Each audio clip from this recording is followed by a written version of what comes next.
Hello everyone, I'm teacher Phyllis. Today, I'm going to share an interesting Roman myth called Cupid and Psyche. It's a story filled with love, challenges, and courage.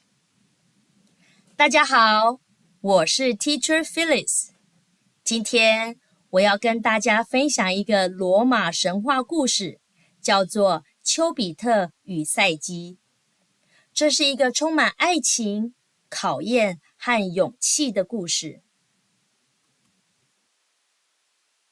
Cupid is the god of love in Roman mythology. He has the power to make people fall in love at first sight. Psyche, on the other hand, is a beautiful princess.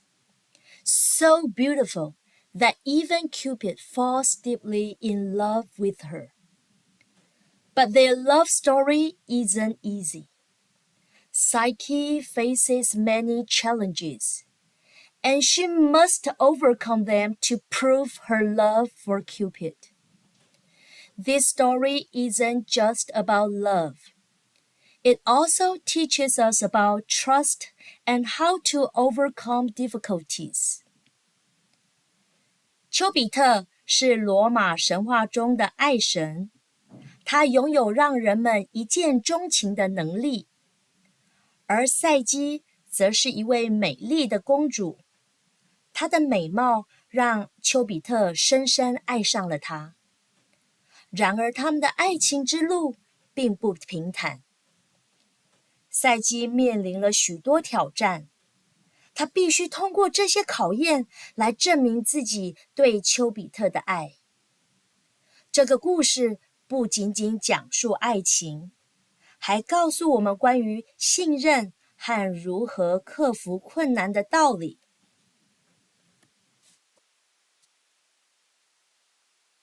Let's watch a video and enjoy the love story between a god and a princess. Please pay close attention to the video. After it ends, I'm going to ask 2 questions. Those who answer correctly will receive a prize. 接下来，我们就来欣赏一段影片，观看一场神与人的爱情故事。请大家专心看影片。影片结束之后，我会问你们2个问题，答对的同学将会获得奖品哦。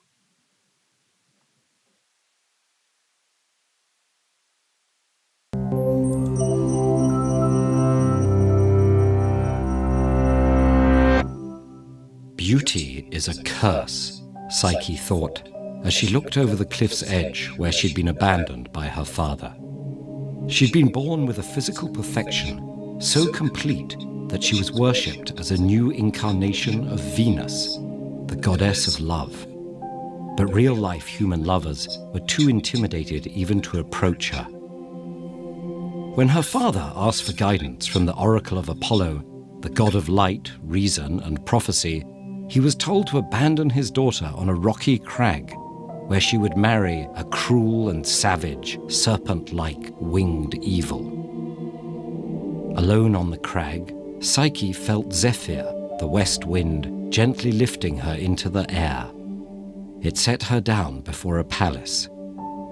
"You are home," she heard an unseen voice say. "Your husband awaits you in the bedroom, if you dare to meet him." She was brave enough, Psyche told herself. The bedroom was so dark that she couldn't see her husband, but he didn't feel serpent-like at all. His skin was soft, and his voice and manner were gentle.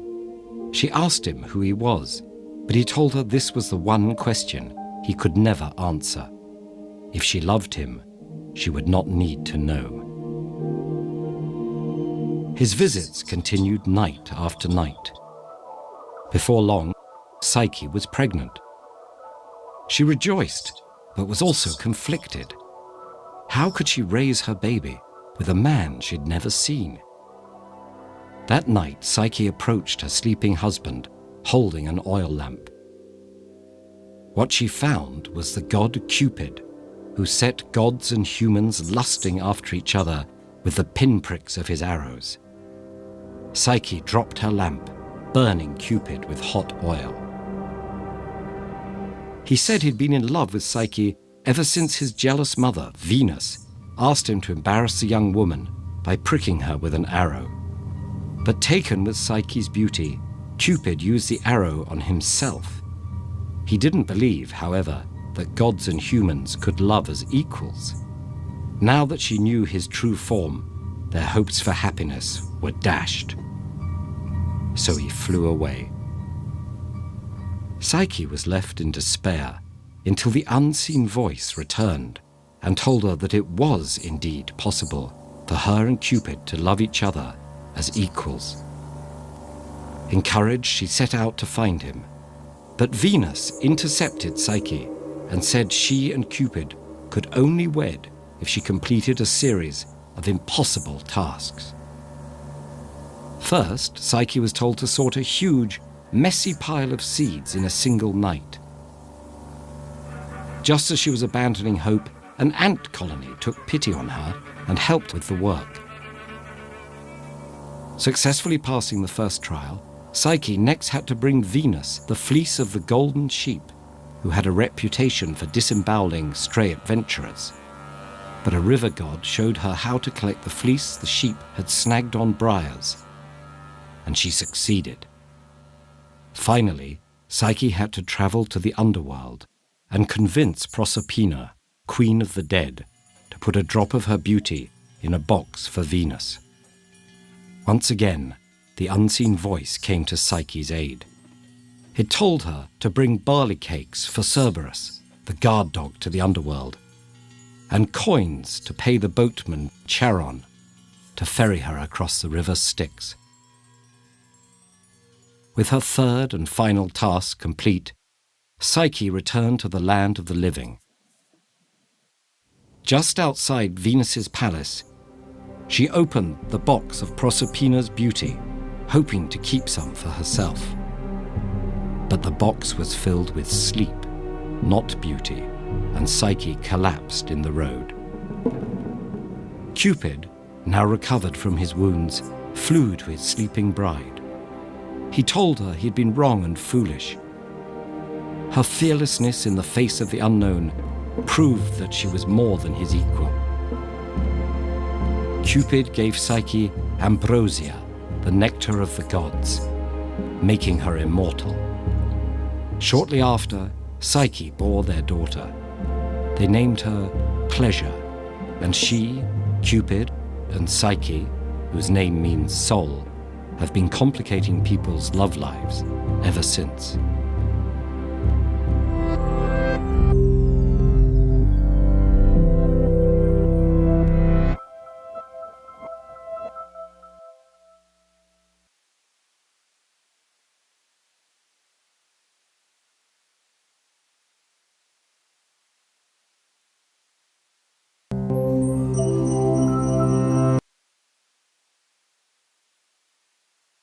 Do you like the story? I hope you do. Now it's question time. Question 1. When Venus asks Psyche to sort a huge, messy pile of seeds in a single night, who helped her with the task? Question 2. What is the name of Cupid and Psyche's daughter?